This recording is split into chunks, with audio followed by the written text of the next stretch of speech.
I know when you look at me, you don't see someone that you should be afraid of. But you're wrong.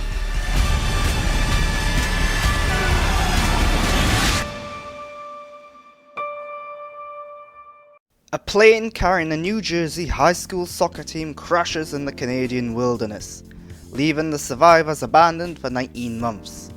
In 2021, those who made it out alive contend with new challenges as well as the consequences of their past actions.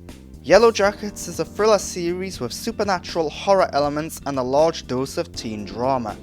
For the most part, it does a good job at mixing these elements. Almost every scene ends on a dramatic moment, a cliffhanger, a surprise, or a twist. The writers constantly kept me on the edge of my seat, waiting to see what happens next, wanting answers to the many mysteries within. The problem is that these mysteries and the many questions within Yellowjackets are teased far more than they are answered. This is only the first season, so answers and resolution can and hopefully will come, but the cost is that this season is somewhat frustrating. To spread out the mysteries, to tease the bigger questions and to establish thrills and drama, many of the core story elements and character moments go unanswered. And those that do get answered often have unsatisfying results. For example, the fate of one character whom we know early on does not make it out of the wilderness is given a send-off that feels very underwhelming and disappointing.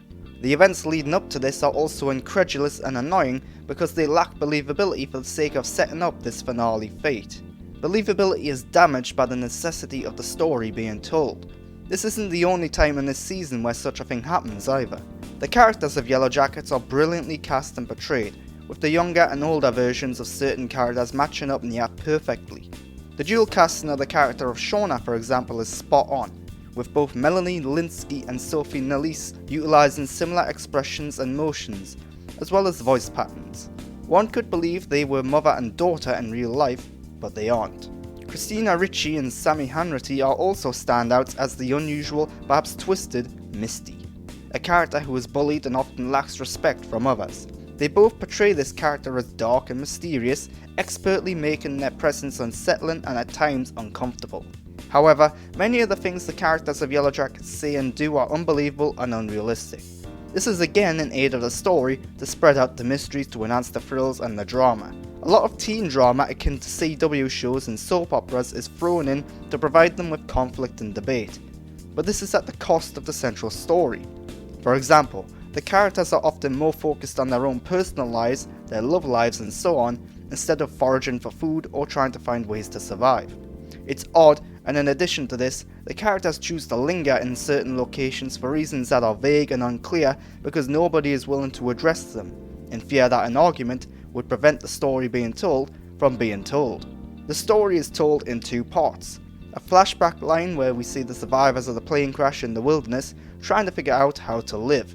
Then there's the modern day set story where the few survivors who made it out are dealing with their own personal problems, as well as certain repercussions from their days in the wilderness. The show does a good job at balancing these elements out, never making one story feel more important or dominant than the other. But many of the questions and the central mysteries are focused on the wilderness story, meaning that the story arc is more interesting and engaging than the modern day story. One area of the show that is a little unclear and thus far underdeveloped, again for the sake of mystery, is the use of supernatural elements and horror. The show does not overtly explain any of these elements, with only one character being able to connect the grounded, believable side of things with these more unusual, bizarre and somewhat spooky elements. It isn't known at this point how much of the supernatural elements are supernatural, or if they are just psychological. This is a good thing because it keeps us guessing and wondering, although it would have been nice to have been given a little more clarity by the end of the season. As a big budget Showtime series, Yellowjackets boasts good production values. The central jungle locations are well realised and detailed.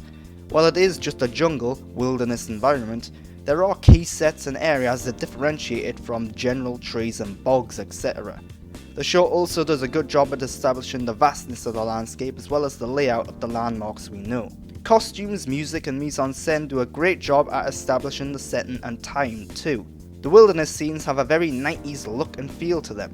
The characters look as though they are from that time, while the modern day scenes are suitably more advanced and contemporary.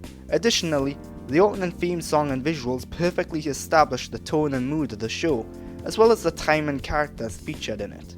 Yellowjackets is a fun, enjoyable show that establishes several mysteries that kept me engaged and often on the edge of my seat. This season is very much the start of something larger though, meaning there are limited answers and resolutions featured, leaving it feeling a little underwhelming and somewhat disappointing in the end. If future seasons capitalise on the threads and mysteries, this could of course be rectified. The cast is fantastic, the visuals and locations are great, and the soundtrack is good. Yellowjackets will not be for everyone, and some of the decisions and actions made by characters are incredulous for the sake of the story being told, but it is still very enjoyable despite its flaws.